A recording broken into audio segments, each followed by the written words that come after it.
चकली म्हणजे सगळ्यांच्याच आवडतीचा हा पदार्थ आहे. तर फराळासाठी असो किंवा मधल्या वेळेत खाण्यासाठी. आज आपण बिना भाजणीच्या चकल्या बनवणार आहोत. तर मी आज तांदळाच्या पिठापासून ही चकली बनवणार आहे. तर अतिशय छान अशी खमंग खुसखुशीत ही चकली बनवून तयार होते. बनवायला अगदी सोपी आणि सगळ्यात महत्त्वाचं म्हणजे ती झटपट बनवून तयार होते. चला तर बनवूयात आजची ही खुसखुशीत खमंग चकली. तर चकली बनवण्यासाठी मी इथे तांदळाचं आपलं रेग्युलर आपण जे पीठ वापरतो घरामध्ये भाकरी करण्यासाठी ते मी इथे वापरलेलं आहे. तांदळाचं पीठ मी इथे 2 कप इतकं घेतलं आहे. त्यानंतर त्याच कपाने मी इथे भाजकी डाळ घेतलेली आहे आणि ती डाळ मी तव्यावरती छान अशी मंद आचेवरती भाजून घेऊन मिक्सरवरती छान बारीक दळून घेतलं आहे आणि पिठाच्या चाळणीने याला मी चाळून घेतलं आहे. तर त्यानंतर मी इथे हे भाजकी डाळीचं पीठ जे आहे ते तांदळाच्या पिठामध्ये छान मिक्स करून घेतलं आणि त्यानंतर मी इथे 1 चमचा इथे काश्मीरी पावडर घालून घेतली आहे. सोबतच मी इथे अर्धा चमचा मी इथे हळद घालून घेतली आहे. त्यानंतर चवीनुसार मीठ आणि आता मी इथे 1 चमचा इतकं इथे ओवा हातावरती क्रश करून घालत आहे. ओव्यामुळे आपल्या चकलीला छान असा खमंगपणा येईल. त्यानंतर मी इथे पाव चमचा इतकं हिंग घालून घेतलं आहे. सोबतच इथे मी 1 मोठा चमचा इथे सफेद तीळ घालून घेत आहे. आता जर तुम्हाला यामध्ये धने-जिरे पावडर जर घालायची असेल तर तुम्ही घालू शकता. आता इथे मी हे छान असं व्यवस्थित मिक्स करून घेते आणि आता आपण यामध्ये घालणार आहोत तेलाचं मोहन.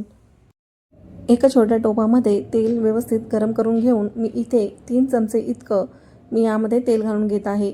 तर लक्षात ठेवा आपल्याला यापेक्षा जास्त तेल घालायचं नाही. जर तेल जास्त झालं तर आपली चकली तेलामध्ये सुटू शकते. आणि हे तेल इतकं गरम असावं की छान असं कडकडीत धूर येईल इतकं आपलं तेल हे गरम करून घ्यायचं आहे. आता आधी चमच्याच्या साहाय्याने व्यवस्थित मिक्स करून घेऊया आणि नंतर पिठाला व्यवस्थित लागेल असं तेल आपल्याला चोळून घ्यायचं आहे. व्यवस्थित पिठाला तेल चोळून झाल्यानंतर त्याचा असा मुटका झाला की समजायचं की हे आपलं चकलीचं पीठ अगदी परफेक्ट झालेलं आहे. आता हे परफेक्ट पीठ झालं आहे हे कसं समजायचं तर असं नाही की याच्यामध्ये अजून तेल घालायचं आहे. तर हे पीठ व्यवस्थित पिठाला आपण चोळून व्यवस्थित लावलं आहे असं समजायचं आहे. आता यानंतर मी इथे गरम पाण्याचा वापर करून हे पीठ मळून घेणार आहे. पाणी गरम टाकल्यामुळे आपल्याला हे पीठ आधी चमच्याच्या साहाय्याने मिक्स करून घ्यायचं आहे. त्यानंतर आपल्याला हाताला सोसेल असं आपल्याला हे पीठ मळून घ्यायचं आहे. छान 1 मिनिटं मी मिक्स करून घेतलं चमच्याच्या साहाय्याने. आता मी हाताच्या साहाय्याने हे पीठ छान मऊसूत असं पीठ हे मळून घेणार आहे.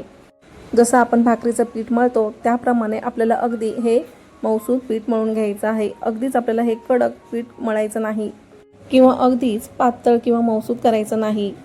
अगदी भाकरीचं आपण पीठ मळतो ना तसंच आपल्याला हे पीठ व्यवस्थित मळून घ्यायचं आहे.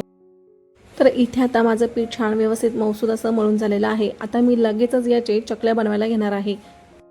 चकली बनवण्यासाठी मी या पद्धतीचा सोरा वापरलेला आहे. तर या सोऱ्यामध्ये पीठ घालण्या अगोदर आपल्याला थोडासा हातावरती गोळा घेऊन आपल्याला छान असा मऊसूत पुन्हा मळून घ्यायचा आहे आणि नंतर आपल्याला या सोऱ्यामध्ये हे पीठ भरून चकल्या पाडायच्या आहेत. तर याआधी आपल्याला पीठ मळून घ्यायचं आणि नंतरच आपल्या या सोऱ्यामध्ये हे पीठ भरून घेतलं की चकली छान व्यवस्थित पडली जाते. अजिबात चकली पाडताना तुटत नाही. जर चकली पाडताना तुकडे पडत असतील तर पुन्हा चकलीचं पीठ थोडंसं गरम पाण्याचा हात लावून मळून घ्यायचं. छान मऊसूत करून या चकलीच्या सोऱ्यात भरून चकली पाडून घ्यायची.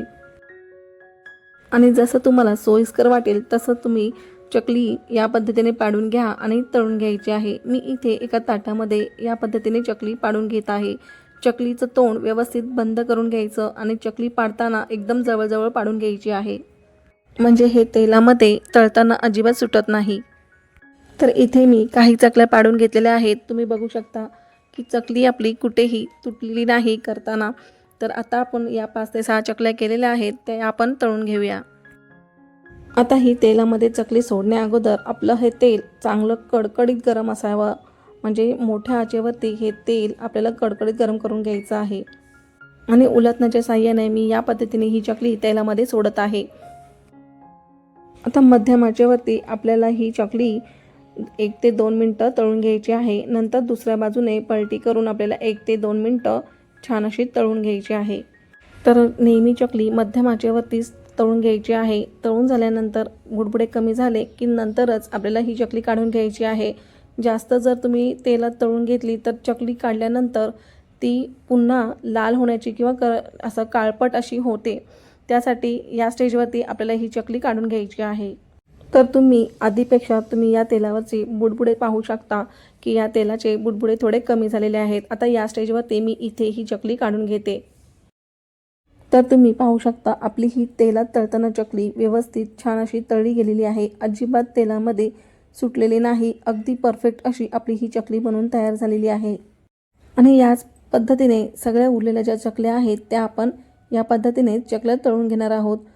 तर आता ही तेलातून चकली बाहेर काढताना आपल्याला एखाद्या चाळणीवरती ही चकली काढून घ्यायची आहे, म्हणजे यातील जे तेल आहे ते व्यवस्थित निथळलं जाईल। आणि त्यानंतर मी इथे एका टिश्यू पेपरवरती मी या चकल्या या प्रकारे पद्धतीने ठेवून दिलेल्या आहेत। तर अशा प्रकारे आपली ही तांदळाच्या पिठापासून बनवलेली चकली तयार आहे। अशी आशा आहे की आजची रेसिपी तुम्हाला आवडली असेल। रेशूज रेसिपी चॅनल अँड ब्लॉगवरती जर नवीन आला असाल तर सबस्क्राईब नक्की करा। चला तर सबस्क्राईब करा, लाईक करा आणि महत्त्वाचं म्हणजे खूप खूप शेअर करा। तर भेटूयात अशा छानशा एका नवीन रेसिपीसोबत। Bye bye.